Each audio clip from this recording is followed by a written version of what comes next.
Berita Nasional Media BKRI News.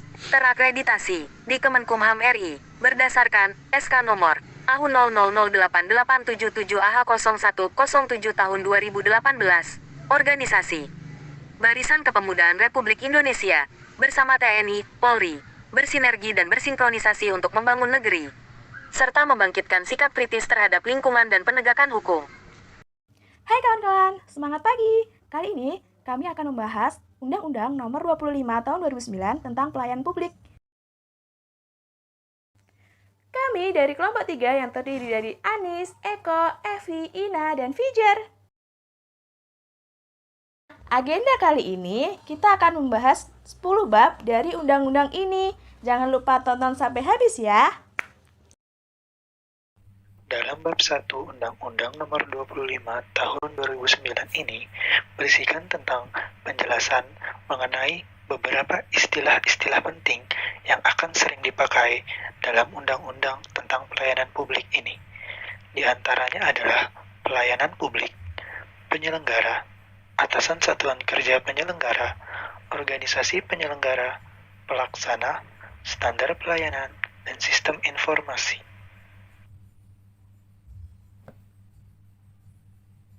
Pelayanan publik adalah kegiatan atau rangkaian kegiatan dalam rangka pemenuhan kebutuhan pelayanan sesuai dengan peraturan perundang-undangan bagi setiap warga negara dan penduduk atas barang, jasa, dan atau pelayanan administrasi yang disediakan oleh penyelenggara pelayanan publik. Penyelenggara pelayanan publik yang selanjutnya disebut penyelenggara adalah setiap institusi penyelenggara negara, korporasi, lembaga independen yang dibentuk berdasarkan undang-undang untuk kegiatan pelayanan publik, dan badan hukum lain yang dibentuk semata-mata untuk kegiatan pelayanan publik. Atasan satuan kerja penyelenggara adalah pimpinan satuan kerja yang membawahi secara langsung satu atau lebih satuan kerja yang melaksanakan pelayanan publik. Organisasi penyelenggara pelayanan publik yang selanjutnya disebut organisasi penyelenggara adalah satuan kerja penyelenggara pelayanan publik yang berada di lingkungan institusi penyelenggara negara, korporasi, lembaga independen yang dibentuk berdasarkan undang-undang untuk kegiatan pelayanan publik, dan badan hukum lain yang dibentuk semata-mata untuk kegiatan pelayanan publik.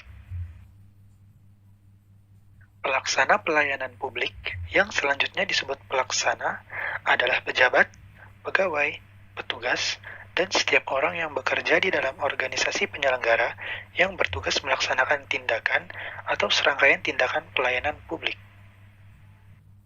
Standar pelayanan adalah tolak ukur yang dipergunakan sebagai pedoman penyelenggaraan pelayanan dan acuan penilaian kualitas pelayanan sebagai kewajiban dan janji penyelenggara kepada masyarakat dalam rangka pelayanan yang berkualitas, cepat, mudah, terjangkau, dan terukur. Sistem informasi pelayanan publik yang selanjutnya disebut dengan sistem informasi adalah rangkaian kegiatan yang meliputi penyimpanan dan pengelolaan informasi serta mekanisme penyampaian informasi dari penyelenggara kepada masyarakat dan sebaliknya dalam bentuk lisan, tulisan Latin, tulisan dalam huruf Braille, bahasa gambar, dan atau bahasa lokal, serta disajikan secara manual ataupun secara elektronik. Bab 2 UU Pelayanan Publik menjelaskan mengenai maksud, tujuan, asas, dan ruang lingkup pelayanan publik. Maksud dari UU Pelayanan Publik yaitu untuk memberikan kepastian hukum dalam hubungan antara masyarakat dan penyelenggara dalam pelayanan publik. Sedangkan tujuan dari UU Pelayanan Publik adalah 1.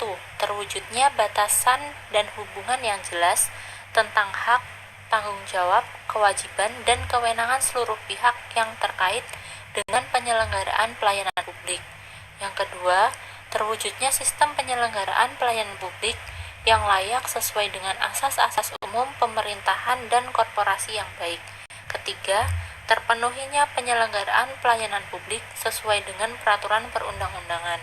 Dan terakhir, terwujudnya perlindungan dan kepastian hukum bagi masyarakat dalam penyelenggaraan pelayanan publik. Penyelenggaraan pelayanan publik berasaskan kepentingan umum, kepastian hukum, persamaan hak, keseimbangan hak dan kewajiban, keprofesionalan, partisipatif, persamaan perlakuan atau tidak diskriminatif, keterbukaan, akuntabilitas, fasilitas dan perlakuan khusus bagi kelompok rentan, ketepatan waktu dan kecepatan, kemudahan dan keterjangkauan. Ruang lingkup pelayanan publik meliputi pelayanan barang publik dan jasa publik serta pelayanan administratif yang diatur dalam peraturan perundang-undangan. Bab 3 UU Pelayanan Publik menjelaskan mengenai pembina, organisasi penyelenggara, dan penataan pelayanan publik. Demi menjamin kelancaran penyelenggaraan pelayanan publik, diperlukan pembina dan penanggung jawab. Pembina tersebut memiliki tugas masing-masing yang terdiri atas 1. Pimpinan lembaga negara, pimpinan kementerian, pimpinan lembaga pemerintah non-kementerian, pimpinan lembaga komisi negara atau yang sejenis, dan pimpinan lembaga lainnya, kecuali pimpinan lembaga negara dan atau pimpinan lembaga komisi negara yang sejenis yang dibentuk berdasarkan undang-undang. Wajib melaporkan hasil perkembangan kinerja pelayanan publik kepada Presiden dan DPR.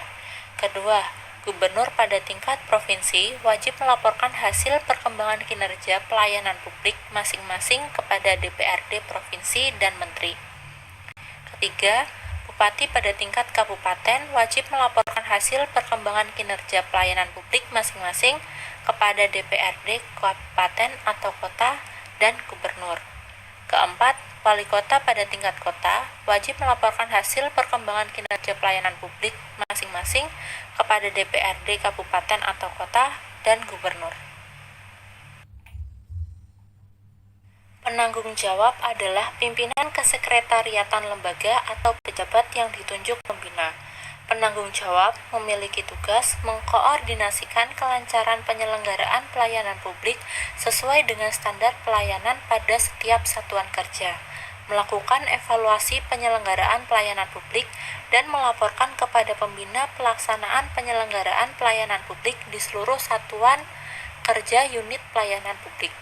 Organisasi penyelenggara berkewajiban menyelenggarakan pelayanan publik sesuai dengan tujuan pembentukannya, yaitu dengan penyelenggaraan sistem pelayanan terpadu. Pengaturan mengenai sistem pelayanan terpadu diatur lebih lanjut dalam peraturan pemerintah. Evaluasi terhadap kinerja pelaksana di lingkungan organisasi secara berkala dan berkelanjutan dilakukan oleh penyelenggara pelayanan publik. Kerjasama antar penyelenggara bertujuan meningkatkan efisiensi dan efektivitas pelayanan. Kerjasama antar penyelenggara sebagaimana meliputi kegiatan yang berkaitan dengan teknis operasional pelayanan dan atau pendukung pelayanan. Dalam hal penyelenggara yang memiliki lingkup kewenangan dan tugas pelayanan publik tidak dapat dilakukan sendiri karena keterbatasan sumber daya dan atau dalam keadaan darurat, penyelenggara dapat meminta bantuan kepada penyelenggara lain yang mempunyai kapasitas memadai. Dalam keadaan darurat, permintaan penyelenggara lain wajib dipenuhi oleh penyelenggara pemberi bantuan sesuai dengan tugas dan fungsi organisasi penyelenggara yang bersangkutan berdasarkan peraturan perundang-undangan.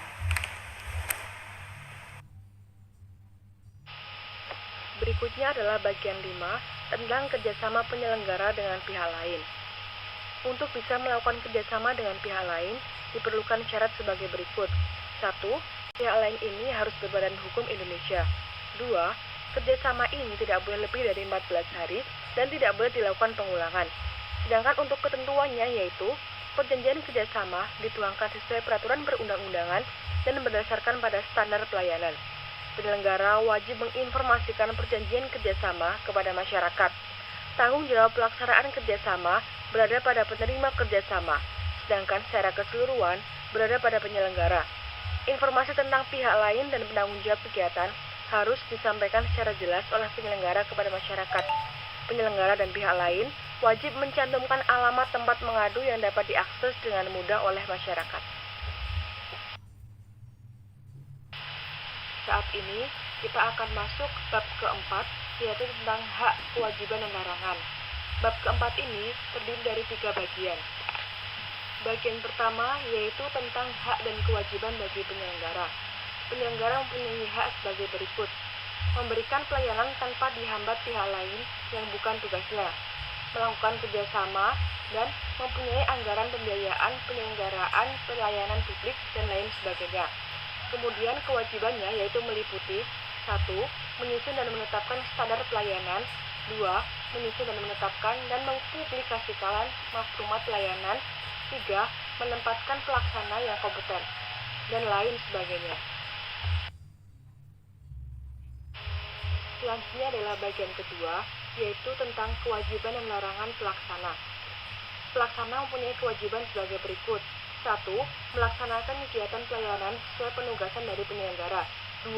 Bertanggung jawab atas pelaksanaan pelayanan sesuai undang-undang. 3. Memenuhi panggilan suatu tindakan hukum atas permintaan pejabat yang berwenang sesuai peraturan perundang-undangan, dan lain sebagainya. Kemudian untuk larangannya yaitu meliputi 1. Merangkap sebagai komisaris atau pengurus organisasi usaha bagi pelaksana yang berasal dari lingkungan instansi pemerintah, BUMD atau BUMN. 2. Meninggalkan tugas dan kewajiban kecuali alasan yang sah sesuai undang-undang. 3. Menambah pelaksana tanpa persetujuan dari penyelenggara, dan lain sebagainya. Berikutnya adalah bagian ketiga, yaitu tentang hak dan kewajiban bagi masyarakat. Masyarakat mempunyai hak sebagai berikut: 1. Mengetahui kebenaran isi standar pelayanan. 2. Mengawasi pelaksanaan standar pelayanan. 3. Mendapat tanggapan atas pengaduan yang diajukan, dan lain sebagainya. Kemudian untuk kewajibannya yaitu meliputi 1. Mematuhi ketentuan yang dipersyaratkan dalam standar pelayanan. 2. Ikut menjaga terpeliharanya sarana dan prasarana pelayanan publik. 3. Berpartisipasi aktif mematuhi peraturan penyelenggaraan pelayanan publik.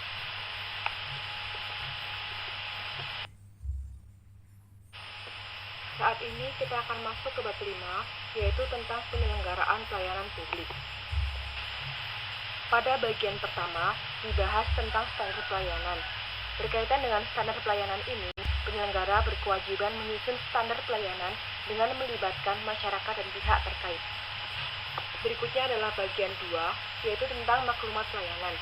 Penyelenggara berkewajiban untuk menyusun maklumat pelayanan, yaitu pernyataan kesanggupan penyelenggara untuk melaksanakan pelayanan sesuai dengan standar pelayanan.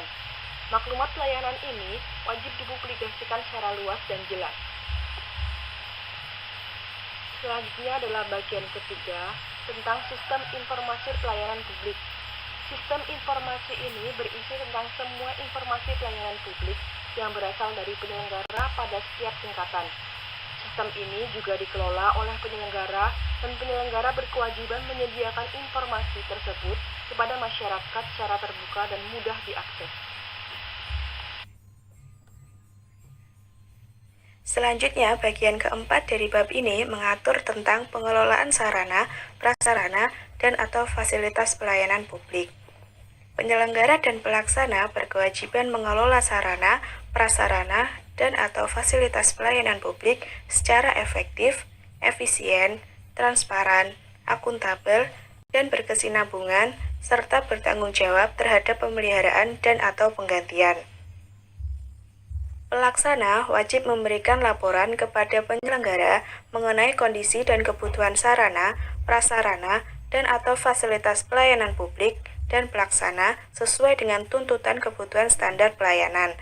Berdasarkan laporan tersebut, penyelenggara melakukan analisis dan daftar kebutuhan.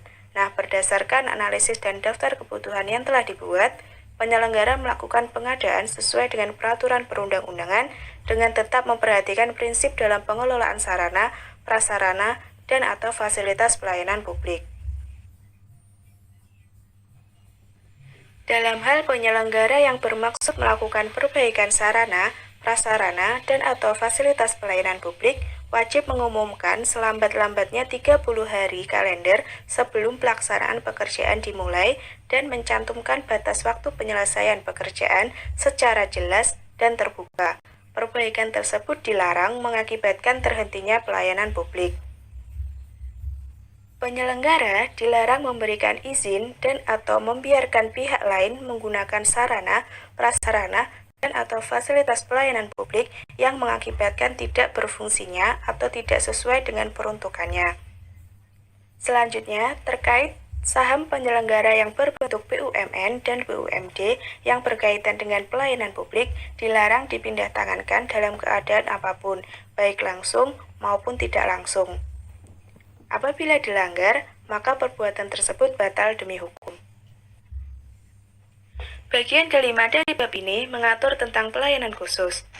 Penyelenggara berkewajiban memberikan pelayanan dengan perlakuan khusus kepada anggota masyarakat tertentu sesuai dengan peraturan perundang-undangan dan pelayanan tersebut dilarang digunakan oleh yang tidak berhak. Penyelenggara dapat menyediakan pelayanan berjenjang yang memenuhi ketentuan tentang proporsi akses dan pelayanan kepada kelompok masyarakat berdasarkan asas persamaan perlakuan, keterbukaan, serta keterjangkauan masyarakat. Selanjutnya, bagian ke-6 dari bab ini mengatur tentang biaya atau tarif pelayanan publik. Biaya atau tarif pelayanan publik akan dibebankan ke negara apabila diwajibkan dalam peraturan perundang-undangan. Selain yang diwajibkan dalam peraturan perundang-undangan, dibebankan kepada penerima pelayanan publik. Penentuan biaya atau tarif pelayanan publik ditetapkan dengan persetujuan DPR, DPRD Provinsi, DPRD Kabupaten atau Kota, dan berdasarkan peraturan perundang-undangan. Bagian ke-7 dari bab ini mengatur tentang perilaku pelaksana dalam pelayanan. Pelaksana dalam menyelenggarakan pelayanan publik harus berperilaku seperti yang tertera pada layar.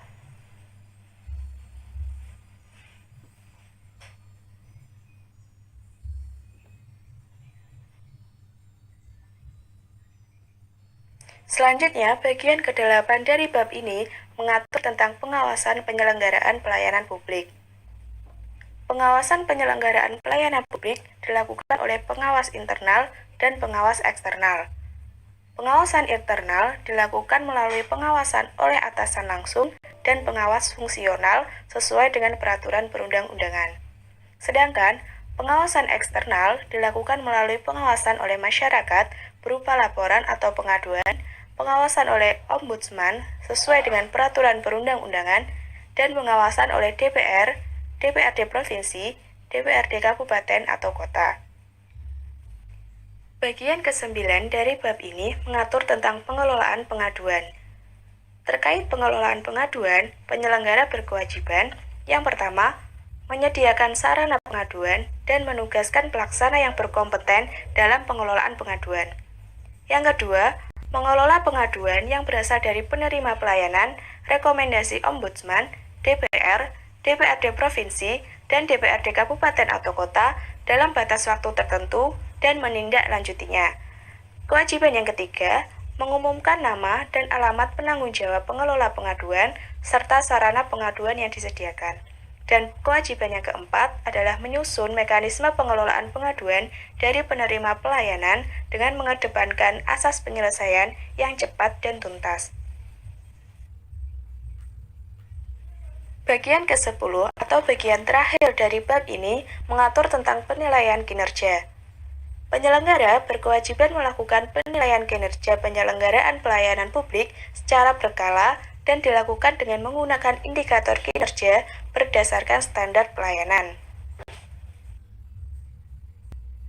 Bab 6 peran serta masyarakat. Peran masyarakat dimulai sejak penyusunan standar pelayanan sampai dengan evaluasi dan pemberian penghargaan yang diwujudkan dalam bentuk kerjasama, pemenuhan hak dan kewajiban masyarakat, serta peran aktif dalam penyusunan kebijakan pelayanan publik. Masyarakat juga dapat membentuk lembaga pengawasan pelayanan publik. Mengenai tata cara pengikutsertaan masyarakat dalam penyelenggaraan pelayanan publik, diatur lebih lanjut dalam peraturan pemerintah. Selanjutnya adalah bab 7 penyelesaian pengaduan. Bagian 1, pengaduan. Pengaduan ini bisa dilakukan terhadap penyelenggara yang tidak melaksanakan kewajiban dan atau melanggar larangan, dan pelaksana yang memberi pelayanan yang tidak sesuai dengan standar pelayanan.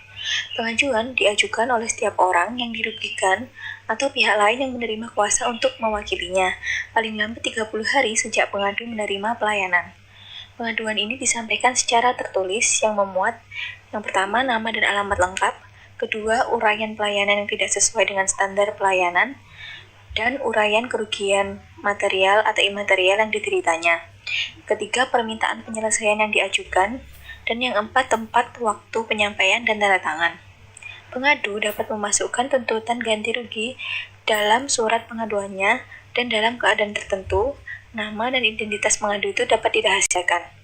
Pengaduan dapat disertai bukti-bukti sebagai pendukung pengaduannya. Dalam hal pengadu membutuhkan dokumen terkait pengaduannya dari penyelenggara dan atau pelaksana untuk mendukung pembuktian, penyelenggara dan atau pelaksana itu wajib memberikannya. Masyarakat berhak mengadukan penyelenggaraan pelayanan publik kepada penyelenggara, ombudsman dan atau DPR, DPRD provinsi, DPRD kabupaten atau kota. Masyarakat yang melakukan pengaduan dijamin hak-haknya oleh peraturan perundang-undangan.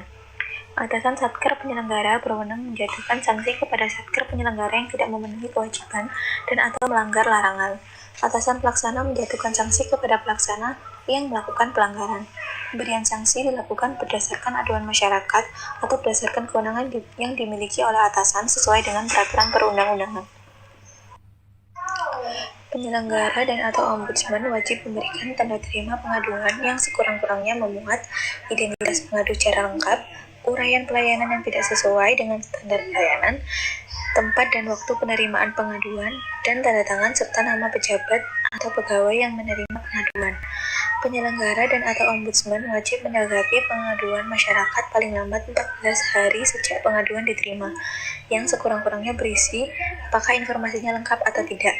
Jika materi aduannya tidak lengkap, pengadu itu melengkapi materi aduannya selambat-lambatnya 30 hari terhitung sejak menerima tanggapan yang diinformasikan dari pihak penyelenggara dan atau ombudsman.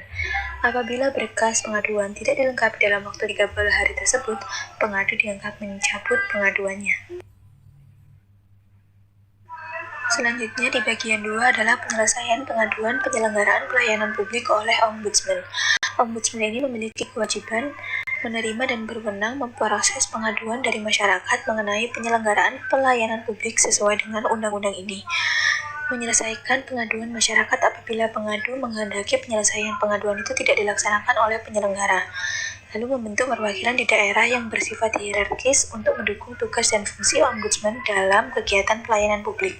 Pembentukan perwakilan ombudsman di daerah ini dilakukan paling lambat 3 tahun sejak undang-undang ini diundangkan. Lalu melakukan mediasi dan konsiliasi dalam menyelesaikan pengaduan atas permintaan para pihak. Mekanisme dan tata cara penyelesaian pengaduan oleh ombudsman diatur lebih lanjut dalam peraturan ombudsman.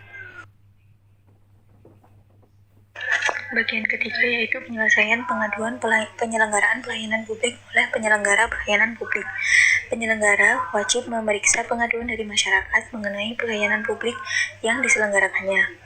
Proses pemeriksaan untuk memberi tanggapan pengaduan dilakukan sesuai dengan peraturan perundang-undangan yang berlaku bagi penyelenggara. Penyelenggara ini wajib yang pertama menerima dan merespon pengaduan. Dalam hal pengadu keberatan dipertemukan dengan pihak yang teradu karena alasan tertentu, maka dengar pendapat dapat dilakukan secara terpisah. Dalam hal pengadu ini menuntut ganti rugi, maka pihak pengadu ini menguraikan kerugian yang ditimbulkan akibat pelayanan yang tidak sesuai dengan standar pelayanan. Lalu yang kedua, memutuskan hasil pemeriksaan pengaduan paling lambat 60 hari sejak berkas pengaduan dinyatakan lengkap. Keputusan ini wajib disampaikan kepada pihak pengadu paling lambat 14 hari sejak diputuskan. Dalam hal pengadu ini menuntut ganti rugi, keputusan memuat jumlah ganti rugi dan batas waktu pembayarannya. Lalu yang ketiga yaitu menyediakan anggaran guna membayar ganti rugi. Dalam hal penyelesaian ganti rugi, ombudsman itu dapat melakukan mediasi, konsiliasi, dan adjudikasi khusus. Adjudikasi khusus dilaksanakan paling lambat 5 tahun sejak undang-undang ini diundangkan. Mekanisme dan tata cara adjudikasi khusus diatur lebih lanjut oleh peraturan ombudsman, sementara mekanisme dan ketentuan pembayaran ganti rugi diatur lebih lanjut dalam peraturan presiden. Yang keempat, memberikan tembusan keputusan kepada pengadu mengenai penyelesaian perkara yang diadukan. Dalam memeriksa materi pengaduan, penyelenggara ini wajib berpedoman pada prinsip independen, non-diskriminasi, tidak memihak, dan tidak memungut biaya. Lalu menjaga kerahasiaan. Kerahasiaan ini tidak gugur setelah pimpinan penyelenggara berhenti atau diberhentikan dari jabatannya. Bagian keempat, pelanggaran hukum dalam penyelenggaraan pelayanan publik. Masyarakat dapat menggugat penyelenggara atau pelaksana melalui peradilan tata usaha negara apabila pelayanan yang diberikan menimbulkan kerugian di bidang tata usaha negara. Dalam hal penyelenggara melakukan perbuatan melawan hukum dalam penyelenggaraan pelayanan publik, sebagaimana diatur dalam undang-undang ini, masyarakat itu dapat mengajukan gugatan terhadap penyelenggara ke pengadilan. Pengajuan gugatan terhadap penyelenggara tidak menghapus kewajiban penyelenggara untuk melaksanakan keputusan ombudsman dan atau penyelenggara. Pengajuan gugatan tersebut dilakukan sesuai dengan peraturan perundang-undangan. Dalam hal penyelenggara itu diduga melakukan tindak pidana dalam penyelenggaraan pelayanan publik, masyarakat dapat melapor penyelenggara kepada pihak berwenang. Laporan tersebut tidak menghapus kewajiban penyelenggara untuk melaksanakan keputusan ombudsman dan atau penyelenggara. Dalam pasal 54 bab 8 terdapat beberapa jenis sanksi yang berbeda-beda tergantung pasal-pasal yang dilanggar oleh penyelenggara atau pelaksana. Yang pertama adalah sanksi teguran tertulis. Sanksi ini diberikan kepada penyelenggara atau pelaksana yang melanggar pasal 11 ayat 2 dan ayat 3, 15 huruf G, dan pasal 17 huruf E. Lalu, ada sanksi teguran tertulis dan apabila dalam waktu 3 bulan tidak melaksanakan ketentuan yang dimaksud, dikenai sanksi pembebasan dari jabatan. Sanksi ini dikenakan kepada penyelenggara atau pelaksana yang melanggar pasal 10 ayat 1 dan ayat 2, pasal 13 ayat 1 huruf B dan huruf E, pasal 15 huruf E dan huruf F, pasal 16 huruf A, pasal 17 huruf B dan huruf C, pasal 25 ayat 2, pasal 29 ayat 2, pasal 44 ayat 1, pasal 47 ayat 1, pasal 48 ayat 1, dan pasal 50 ayat 9. Lalu, ada sanksi teguran tertulis, dan apabila dalam waktu 1 tahun tidak melaksanakan ketentuan yang dimaksud, dikenai sanksi pembebasan dari jabatan. Sanksi ini diberikan kepada penyelenggara atau pelaksana yang melanggar pasal 33 ayat 2. Selanjutnya, ada sanksi teguran tertulis dan apabila dalam waktu 3 bulan atau dalam masa pelaksanaan pekerjaan tidak melaksanakan ketentuan yang dimaksud, dikenai sanksi pembebasan dari jabatan. Sanksi ini diberikan kepada penyelenggara atau pelaksana yang melanggar pasal 36 ayat 1 dan ayat 4. Selanjutnya, ada sanksi penurunan gaji sebesar 1 kali kenaikan gaji berkala untuk paling lama 1 tahun. Sanksi ini diberikan kepada penyelenggara atau pelaksana yang melanggar pasal 15 huruf C, huruf D, huruf H, dan huruf I, pasal 23 ayat 4 dan ayat 5, pasal 25 ayat 1, pasal 28 ayat 1 dan ayat 2, pasal 29 ayat 1, pasal 36 ayat 2, pasal 37 ayat 1, pasal 43 ayat 2, pasal 44 ayat 3, dan pasal 50 ayat 2. Selanjutnya, ada sanksi penurunan pangkat ke pangkat yang setingkat lebih rendah untuk paling lama 1 tahun. Sanksi ini diberikan kepada penyelenggara atau pelaksana yang melanggar pasal 38 ayat 1. Selanjutnya, ada sanksi pembebasan dari jabatan. Sanksi ini diberikan kepada penyelenggara atau pelaksana yang melanggar pasal 11 ayat 1, pasal 15 huruf B, huruf E, huruf C, huruf K, dan huruf L, pasal 16 huruf B, huruf C, huruf D, dan huruf E, pasal 17 huruf A dan huruf D, pasal 20 ayat 2 dan ayat 3, pasal 22, pasal 28 ayat 4, pasal 33 ayat 1, pasal 36 ayat 3, pasal 48 ayat 2, pasal 50 ayat 1 dan ayat 4. Selanjutnya adalah sanksi pemberhentian dengan hormat tidak atas permintaan sendiri. Sanksi ini diberikan kepada penyelenggara atau pelaksana yang melanggar pasal 15 huruf A, pasal 20 ayat 1, pasal 26, dan pasal 33 ayat 3. Lalu, ada juga sanksi pemberhentian tidak dengan hormat. Sanksi ini diberikan kepada penyelenggara atau pelaksana yang melanggar pasal 27 ayat 1 dan 49 ayat 1. Selanjutnya, penyelenggara sebagaimana dimaksud dalam pasal 5 ayat 3 huruf C dan ayat 4 huruf C yang melanggar ketentuan dalam pasal 15 huruf A, pasal 26, pasal 33 ayat 3, dan pasal 36 ayat 3 diberikan sanksi pembekuan misi dan atau izin yang diterbitkan oleh instansi pemerintah. Lalu, jika penyelenggara yang terkena sanksi tersebut apabila dalam jangka waktu paling lama 6 bulan tidak melakukan perbaikan kinerja, dikenai sanksi pencabutan izin yang diterbitkan oleh instansi pemerintah. Selanjutnya, dalam pasal 55 dan 56 terdapat dua jenis sanksi, sanksi pidana dan sanksi denda. Penyelenggara atau pelaksana yang tidak melakukan kewajiban dalam pasal 25 ayat 1, pasal 28 ayat 1 dan ayat 4, pasal 29 ayat 1 dan ayat 2 diberikan sanksi pidana jika atas perbuatan tersebut mengakibatkan timbulnya luka, cacat tetap, atau hilangnya nyawa bagi pihak lain, dan tetap membayar biaya ganti rugi untuk korban yang besarannya ditetapkan berdasarkan putusan pengadilan. Lalu penyelenggara atau pelaksana yang tidak melakukan kewajiban dalam pasal 25 ayat 1 dan 28 ayat 1 dan ayat 4 diberikan sanksi denda jika perbuatan tersebut mengakibatkan kerugian negara yang besarannya ditetapkan berdasarkan putusan pengadilan. Selanjutnya, dalam pasal 57 dan 58 disebutkan bahwa sanksi-sanksi bagi penyelenggara dalam pasal 54 sampai dengan 56 yang sudah kita bahas sebelumnya dikenakan kepada pimpinan penyelenggara. Pengenaan sanksi dilakukan oleh atasan penyelenggara yang bertanggung jawab atas kegiatan pelayanan publik tersebut. Jika pelanggaran tersebut menimbulkan kerugian, maka wajib dibayar oleh penyelenggara setelah dibuktikan nilai kerugiannya sesuai dengan peraturan perundang-undangan.